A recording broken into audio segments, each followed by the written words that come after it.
One more time. One more time. One more time. Panic. Just simple panic. What happened initially was that there were a lot of phone calls going back and forth and a lot of confusion. There were different things you would see depending on what the worm was trying to do to your machine. It would say, "Hi, I'm deleting all your files," and start listing your files and saying delete, delete, delete, delete. As I began to read the code and understand some of the things that it could do and started to diagram how it was working and stuff, it became clear to me that it was a reasonable threat to the network. The mystery only deepened with the discovery of the process name attached to the worm, a collection of letters which formed the word oils. When I saw the word oils, I immediately knew it was the music band Midnight Oil. And so I began rummaging through my collection of Midnight Oil CDs looking for this lyric, "You talk of times of peace for all, but then prepare for war."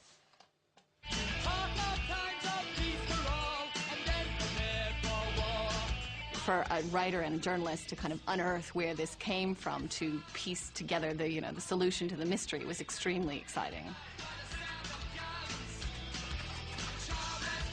At the end of the day, the only things we know about the author of The Wankworm is that he was probably Australian, he was certainly a Midnight Oil fan, and he may or may not have had some political agenda.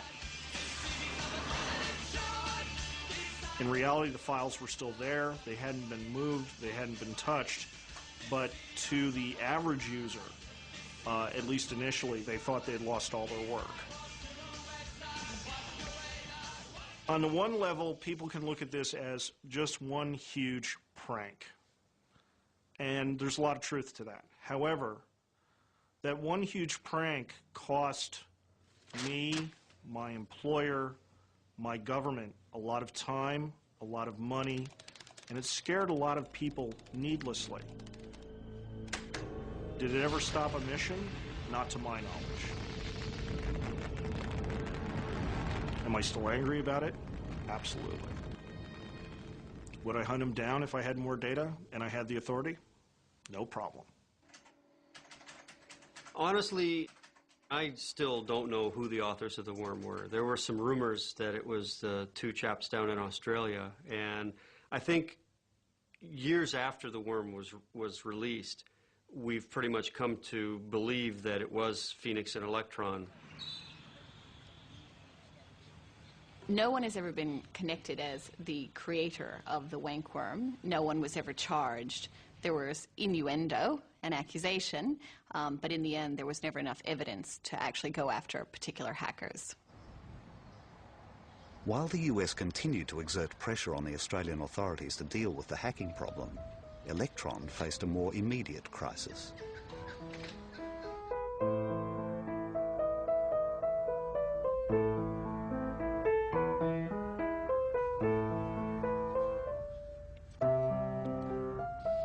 My father was very dedicated to his teaching.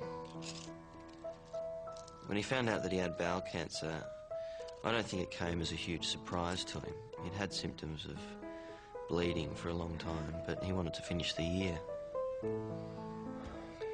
When he first told me that he had cancer, it seemed hard to believe. I can specifically remember thinking, computers don't get cancer. If you've got a need to control your environment, a computer's definitely easier to interact with than other people. And the sense of control I got from interacting with the computer was certainly in stark contrast to the control I had over other events occurring at the time. Did you hack those faxes? No, I went to bed and hung up the phone. You? I got kicked off. Oh. During January 1990, both Phoenix and I were on uni holidays and had a lot of spare time. The pattern was hack, then talk. Hack, then talk. Check in again, compare notes, and then back to hacking. We had information of their conversations through the telephone intercepts. Yeah, to prosecute, we had to get evidence on their computers. Early in the piece, we could not get that data. We could get their voices, fine, we could hear what they were saying. They'd say things like, Electron, do you get that? And we would say frustratedly, you know, didn't say a bloody thing. Eventually, we managed to get their data as well. And that's from the original radio.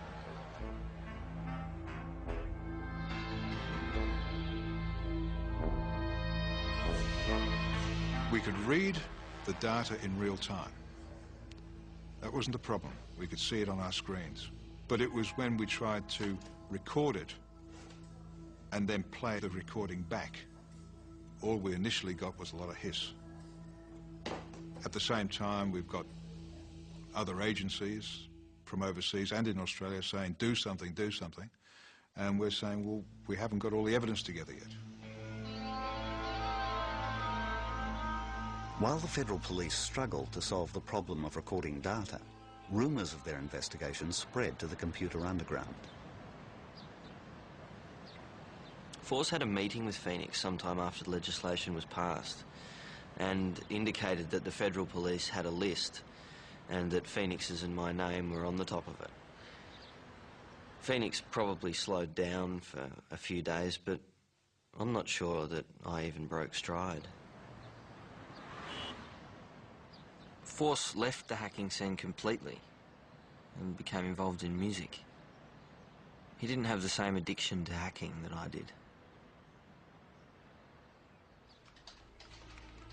As they became more consumed with hacking, Electron and Phoenix sought more powerful hacking tools to break into more and more computers. The most powerful tool at the time was called Zardoz.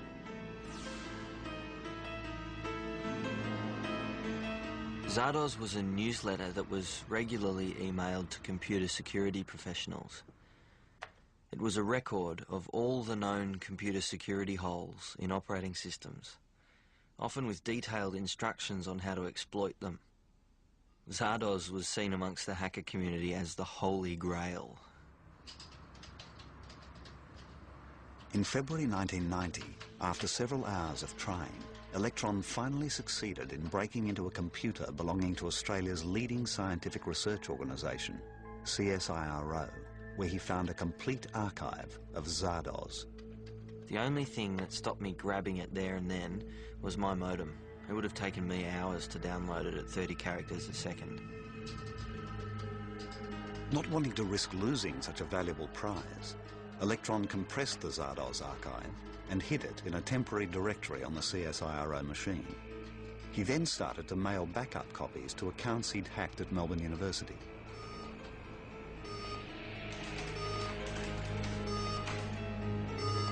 The university system administrator then warned his CSIRO colleague.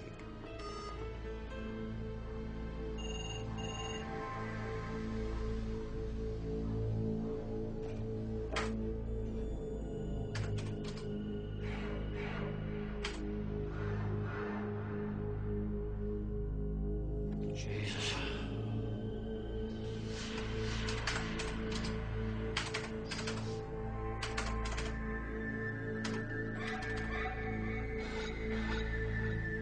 Fuck. Although he had prevented the mail from being delivered, the system administrator had failed to notice that Electron's original copy of Zardoz was still hidden on the CSIRO machine. The access details for the machine are mis1.csiro.au. Username C. Brown. The password is Geronimo. Thanks. See ya. I probably wouldn't have given Phoenix Zardoz if I didn't need him to download it. But his modem was 8 times less risky for him to download it than it was for me. Phoenix decided to use the even faster connection from the University of Texas in order to retrieve the Zardoz file from the CSIRO computer. At one stage, he found that there wasn't enough drive space on the machine.